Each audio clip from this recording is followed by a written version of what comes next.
ginastusan, hindi pinag-isipan. Mga tarantado. Diba? Ang pagbabalik ni General Suka. Mga kayon, ito yung latest update dito sa Barangay 313. Itong barangay na kontrobersyal na pinatayo sa Bangketa mismo. Kasi syempre kasama natin General Sukat para magbigay ng info at balita tungkol dito.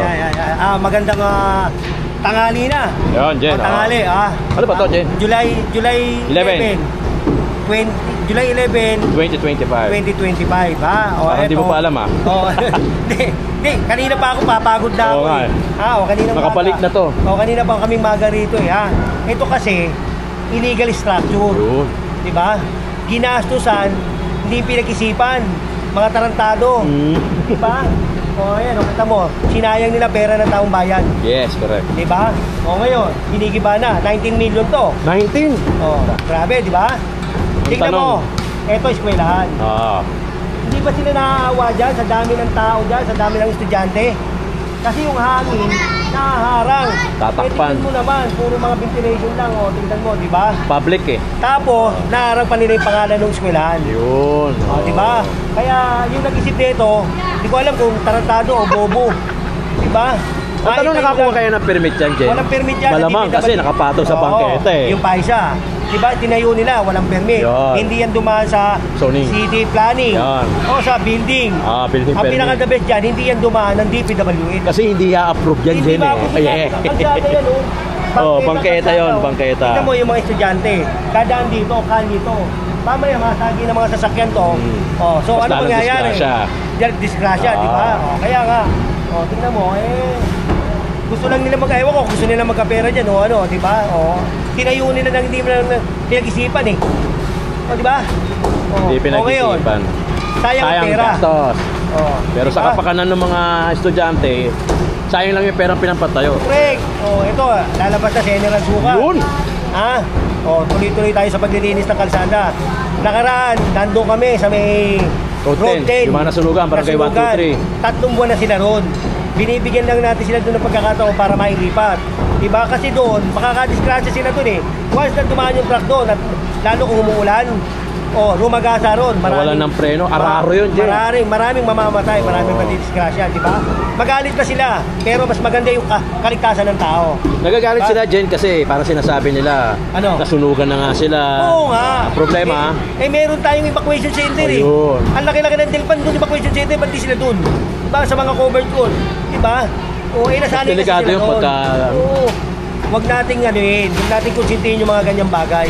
Ilagay natin sila sa magandang lagayan. Diba? Yan ang utos ni Yorme. Linisin natin ang kalsada. Ayusin natin ang mga obstruction. Tignan mo naman. Tayo. Marami itong ganito. Nakita ko na Nagsisimula pa lang tayo. Kaya marami tayong nagpapasalamat nga pala ako na mga manonood nyo ngayon ako nasa engineering uli ako, bumalik ako. Ang aking hepe ay si Engineer Alejandro Yambao. Ayan. Yan ang mga tumutulong tayo ngayon dito. At ang aming hepe ay ang aming city engineer na si Armando Andres.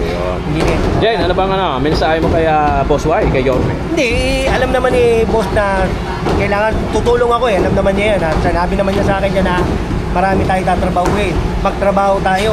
Ipakita natin sa taong bayan yung dapat na kalinisan at kaayusan. At ikagaganda ng Maynila. Tayo sentro ng tayo sentro ng Pilipinas Kaya kailangan ang Maynila maging maganda, malinis. Make Manila great again. Bilis kilos, bilis aksyon. Magandang tanghali uli sa inyong dalawa. Papalik! Ayan na. Sukat! Magandang hapon uli. Okay. Thank you, Jen. Yan na. Gilid lang. Tatalsik yan. Ayan na. Tatalsik yan. Tabi muna, tabi. Tatalsik yan.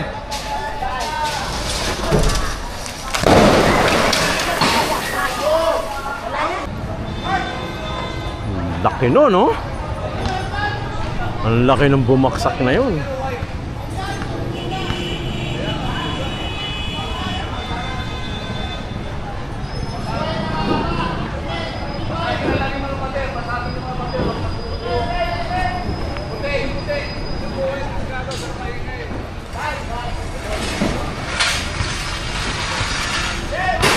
Ito yung bumaksak ha, silipin lang natin. Ayun, laki oh. Slab yan. Slab.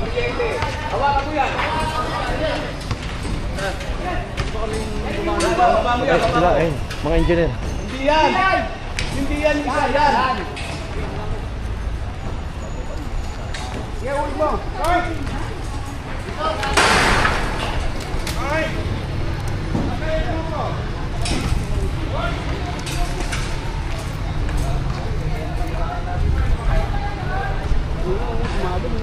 Hindi, may ano eh. Tubig. Oh, yung metal paring ata saka ano, mineral water. Kaya parang ang lakas nung dating. Alam mo talaga sumabog. Flat eh, no? Ang laki ba naman, isang buong ano, slab. Slab, no? Kinang ina. Alam mo may bomba po. Ang laki. Ito lang. Yan, itaas mo yan. Okay, sana inagis na lang. Easy, easy. Ano ba pinakain nyo dito kay Wancho? Wala nga eh. Wala, ayun, kaya pala eh. Utay maklase yun. Paano pa pag may inain ka, no? Baba yun eh, doon isasaksak. Ito sana inagis na lang lahat, no? Oh, awate mo yung sarili mo. Baka mamaya, pagbaba yan. Tulad pa naman ako. Nabunuta mo. Pupuruting ko yan. Ang lakas na uga doon. Ito yung Hindi. nandun ko sa taas. May ano eh. Hindi yung ginagano pa lang nila. Nakaganon ako. Lakas yung ugano yun. Sabi ko, ay putang na lumilin doon. Kala mo ganun lang yun, pero ang lakas Sabi niya, lang. hindi no? boss. Yun Lumaga yun, kasi. oo. Ay puta. Ay alam mo ginawa ko, bumaba ako. Nakita pa ako yan, makulap. Hindi pwede Hindi naman magkukulap yan, pero nakakatakot yun, puta. Kala mo talagang lumilindo yun, no? Oh, yun yung agis yan, oh, yun yung agis yan. Sabi ko boss, hindi tayo pwede magbubuo. Durugin na lang. Kaya sabi ko, durugin na lang. Pababa, no? Yun ang sinabi ni boss. Masyado kasing ano yan eh. Masyadong kakalat din yan pag bumaksak sa ilalim. Kaya talagang dudurugin na lang from the top to. Yun nga lang, it takes time yan. Yan, yung mga ganyan-ganyan yan, no?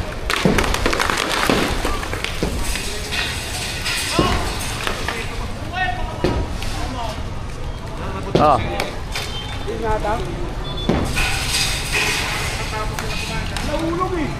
Oh, yun yung sinabi ni Boss Bulanon na hindi pa pwede yung ganong slab. Hindi pwede yung ganong slab. So dudurugin na lang from the top. Then yun na hanggang pababa para iwas aksidente. Sumubok lang. Sumubok lang kaso hindi pala pwede yung ganon.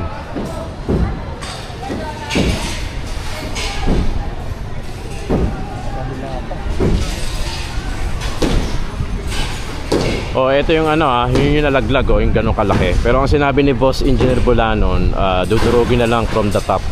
Hindi na pwede hilahin ng ganon kasi medyo delikado eh.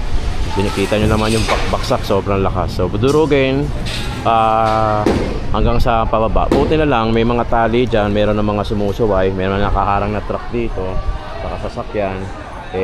Wala na talagang pinapadaan, kaya wala na mga na-aksidente kanina. Mga talsik-talsik, wala naman inabot. So ganun ang gagawin, dudurugin sa taas hanggang pababa. Ganyan ang mangyayari na ngayon.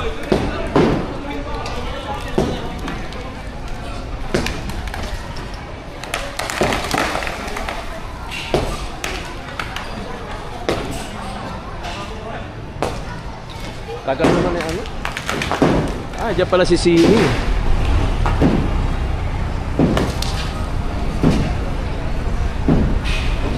Para saan yung generator? Jackhammer. Para medyo mabilis-bilis. So binuksan na yung generator para doon sa jackhammer. Kasi yung sabi ni Engineer Bulanon, durugin sa taas hanggang pababa.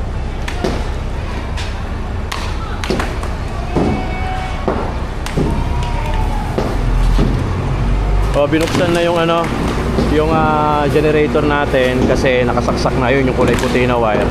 Gagamitan na ng jackhammer kasi hindi na rin pwede ganun ibabaksak ng buo. Mas delikado. So sabi ni Engineer Bulano sa kanin City Engineer Andres, durugin na lang from the top pababa. Ayun na lang ang gagawin para at least dudurugin na lang no? Durugin na lang daw para safe kasi nga mahirap Although it takes time yan Medyo matagal yon pero ganun pa man at least safe, di ba? O yun na ang bago inutos, hindi na buo-buo.